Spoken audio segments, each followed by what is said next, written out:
It doesn't look nice. It doesn't smell nice. Let's see what it tastes like.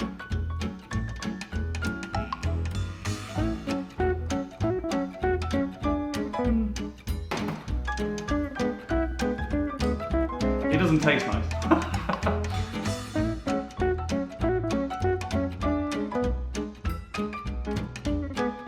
Welcome back to the latest episode of the Brew Bros saga. Saga involving 3 guys and some beers. Actually, that looks quite good. It does look good, yeah. Anyway, just before Christmas, we did a video on brewing. To be honest, it was a bit of a silly video, a bit of Christmas fun, and we released it too late on Christmas Eve, which is why hardly anyone watched it. Yeah. It's the same as the Halloween one, wasn't it? Yeah, it was, yeah, way too late. But this year we're going to be on the money, so we'll be getting them out nice and early. But anyway, the purpose of this video, to be honest, was a bit of fun. You can always tell with our videos if they're going to be fun. There's some larking around, not taking it too seriously, as opposed to more of our brew days that are a bit more serious. Yeah, it was a bit of exploration, bit of fun, but also we got a new 10-litre wooden, 10-litre oak barrel from Malt Miller that we wanted to get using just to experiment and see. Yeah, that's good. And see how it pans out with view to doing other more serious imperial barrel-aged stout brews further down the line. Let's have a look at some of the footage of that brew just to refresh your memories or maybe show you for the first time. We've had the 3 pumpkin mash. Now we've got the 6 pudding stout. So to get the barrel ready for battle, we've had it filled with water for the last 3 days just so it can cure. I think they call it cure, but anyway. But basically it's been sat in quite a dry, warm office for the best part of 2 years. The wood will have contracted. You can see where some of the water has come out, and 1 or 2 of the, I think they're called staves, these strips of wood there. I've just emptied the water out, and it is time to introduce the brandy. We're brewing up a brandy and Christmas pudding imperial stout next week that we're going to age in this little baby. And of course we need to try and get some brandy vibes from it.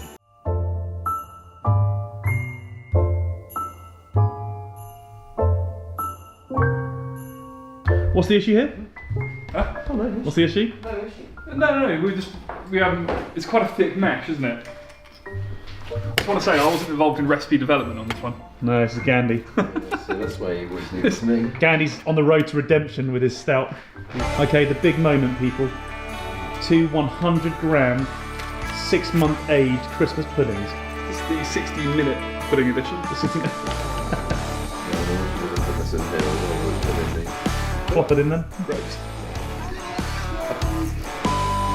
This is real smooth. I might need to It's going to splash ready for hot the wort. pot. It's going to splash hot wort all over you.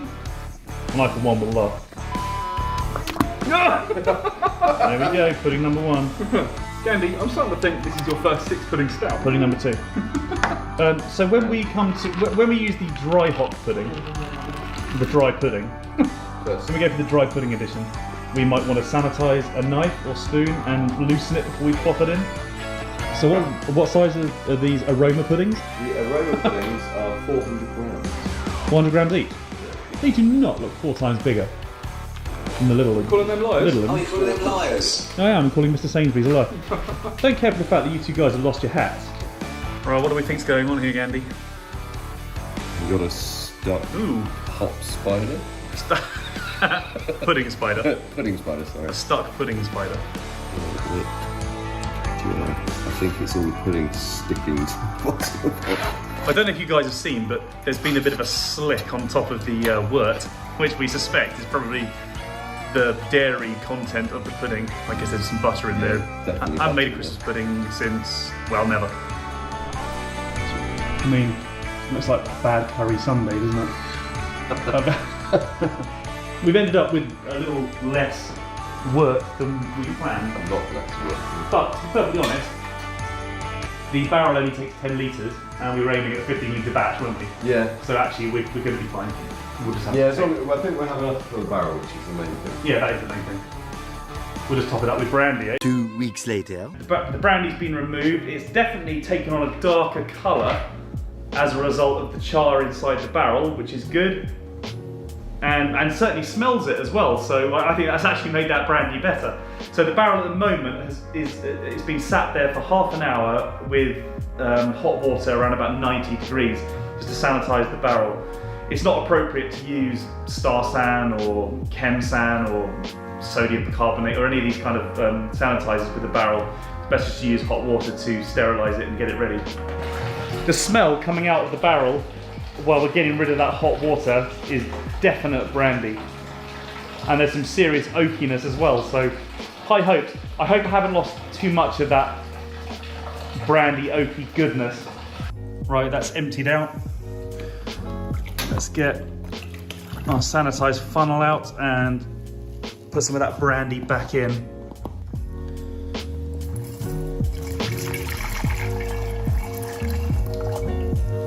That will do.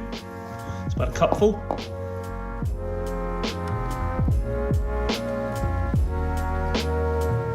A little bit of oxygen will be working its way through those gaps and will gradually, over time, oxygenate the beer.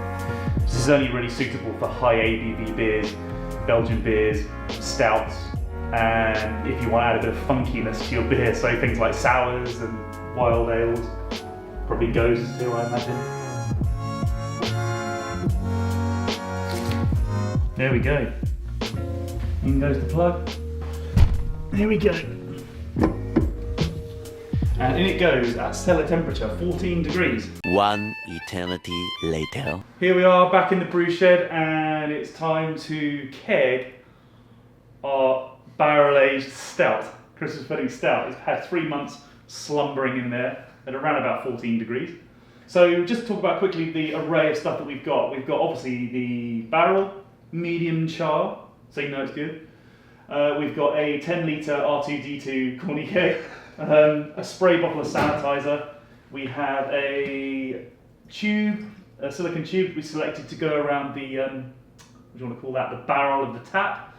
Spray sanitizer, collar to hold that tube on, screwdriver, some nice black gloves, and obviously our gas supply and regulator. And the way we're doing it is we've replaced the gas fitting with a liquid fitting. So we're going to push gas down through the beer post. Yes, so that it fills up from the bottom, hopefully pushing all of, well, it will push all of the oxygen and that out. As I'm sure you guys know, CO2 is heavier than air, so it's not really going to go anywhere. So yeah, it'll just sit there in the keg and just, there's a rainbow, look at that, isn't that charming? Oh wow. That's a good one, isn't it? That is a good one. Got to get that on camera. Look at that. It's a lovely day in the Shire. It is a lovely day in the Shire. As the weather gods would have it, they do say if you get a double rainbow when you're brewing, it's going to be a good beer. How is it? It's quite pungent. It's quite pungent. I'm going to drive off for a sip of this, am I? I think it smells great. It's fruity and it's boozy. Yeah. I think that, I mean, we're not going to pretend. We tasted this already. Yeah. A few times. And I think it's fair to say that it's very hard to rate because it's so unusual. Yeah, it's really Isn't it? strange. It looks like it's good. It's not as thick as it looks either, is it? I don't think. It's not. No. I'm disappointed with the thickness and the mouthfeel actually. Our original gravity was higher than expected. It came out at 96 when we were shooting for 92, so it should be 9.4%, and that is without the sugar addition. And there was almost 800 grams of sugar from the 6 puddings, wasn't it? Yeah. Yes, 6. Yeah. So 2, Too big, too medium. 4 in the boil, 2 bittering, 2 aroma puddings, wasn't it? Was that what it was? Yeah, that's how we did it. Yeah. The dry pudding. And then 2 dry, puddings. Like I said, a bit bizarre. Just a bit of Christmas fun, y'all. It's interesting. Yours has got no head whatsoever anymore. That's Mine's Mine's yours the last one. Maybe. And that was the last one. I don't. That is so boozy though, isn't it? It's It's very- I love the aroma. It's a lovely, rich same, fruit yeah. aroma. A little bit of oak. I think. Yeah, definitely. It's interesting. An interesting point is that we used the barrel. We did a lot of reading on it. We were originally going to go for 2 months in barrel. We went for 3 in the end, and we've not come up with anything conclusive yet on whether that's the right amount of time or not. There is some oakiness here, definitely in the aroma. It's a medium char on those malt miller barrels. Yeah, I think it probably needs a slightly more bog standard stout to find out. My head's going. The actual length of time you need it. I think the barrel project's still in the trial and error That's phase, a isn't it? filthy glass, Gandhi. I'm going to have to thrash you for that. Right, we going in? Yeah, it's going. Well then. All right, calm down. Oh, it's Friday. Ed's getting on it. I wish. Oh, do you know what? That's better than I remember. Is it? That's better now than it was. It's better than I remember too. I think it's rounded out a little bit more since. Do you think? How long has it been in the keg now? It's been in the keg for about a month. Yeah, at least a month, maybe even 6 weeks. That's not bad. It is. It's Yeah, just over 2 months in barrel at sort of room temperature. It's generally quite cold in here over the winter. I mean, we were trying to achieve a Christmas beer, weren't we? And that is that. Yeah, of course. Yeah. I'm not saying I'd want to drink a pint of it, but Definitely not. No, this. yeah. Yeah. So in terms of ABV, 9.4%, and that is without the sugar from the puddings, which is 800 grams, which in a 10-litre batch has added more or less 3%. So really, we're looking at a 12.5% Mate, that's all too much for me. stout here. Yeah. But I think with the addition of the cup of brandy, I think it smells, and I think you get more of a sense of booziness than it actually is. Yeah, yeah. Do you think? I agree. It does definitely lack body though. It does lack body. It's a bit. But I think that's probably. It finished drier as well. It finished a few points dry. Oh, okay. It's supposed to be 1026. It was 1024. What was the yeast again? WHC Bond. Okay. Yeah. James. Oh Bond. yeah. That's good. Really, I actually really like that. Do you? Yeah. I could only have. I mean, I'd struggle to put Same away here. even a third Yeah, of that. same here. But I'm like that with a lot of strong imperial beers. I don't want.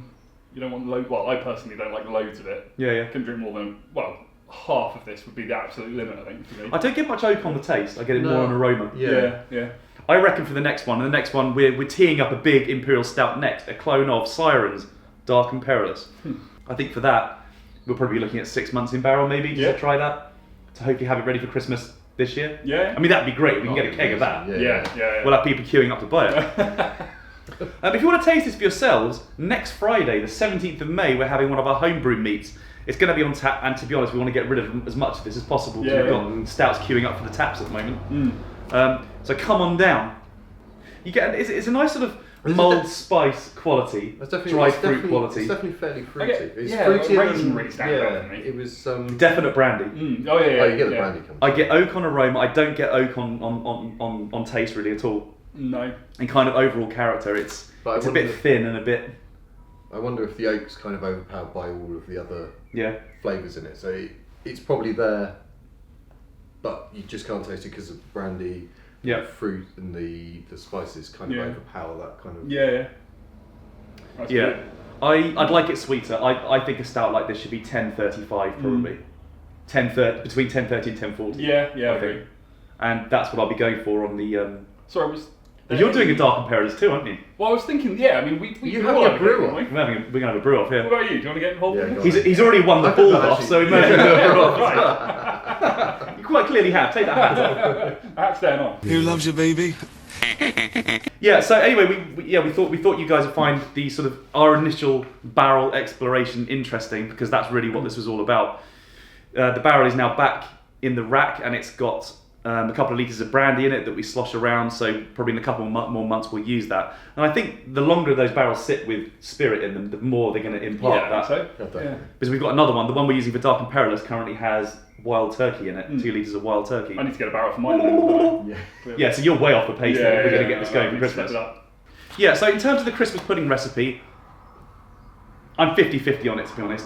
It's a bit wacky for me. Yeah, I think it's a bit weird. I think if you're going to do it again, you probably take all the flavour ingredients, so the spices and the fruit, and add them individually rather than as a Christmas pudding. Yeah. Because there's a lot of butter and oils in there. Weird stuff. Well, yeah, which kind of. There's also some sanitizer in there. We had about half a litre of salt back, but it's a weird beer to be drinking something on like the hottest day of the year so far, isn't it? 22 degrees. This is hot for us in May.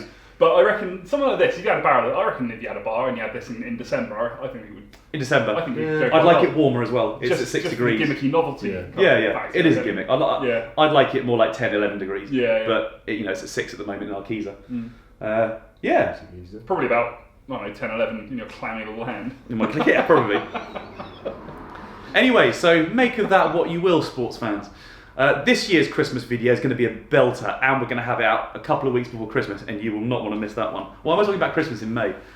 And we've got some great videos coming up. Next week, we're doing an Exmoor Gold clone, and then we've got a white IPA called Gandhi the White, which we've just tasted, and that's looking good. We've got an Old Very Peculiar, we've got a gingerbread stout, we've got a smoothie sour in the works as well. Yeah, which is just over 10.30 at the moment. Yeah. And Ed's wondering, having a dilemma of what to do with that. Yeah, I can't figure it out, but that's for another video, I guess, isn't it? It is for another video. But we've got the pH where we want it now, at last. Yeah, 3.3? Yeah, 3.39, yeah. Cool. Yeah. I've got saison. Yeah, saison as well. I'll do a saison. I'm doing a mango pale. Anyway, we've got a whole load of stuff coming up. Keep watching. If you want to get yourselves a barrel, I definitely recommend it. And I think the next brew will be that'll be the proof of the pudding. Yeah. Oh, No pun. You like that? that's good. You got to end it properly like that. You think so? Yeah. So thanks for watching, and we'll see you on another video next week. It's like a punching technique. There's a lot of things like that. Oh, we had a guy critique our belching on a video the other day. I stopped watching the Oyster Boys videos because of the belching. Me and Alex. Have you not seen the end of that one? Yeah, just shut it. Cheers, mate.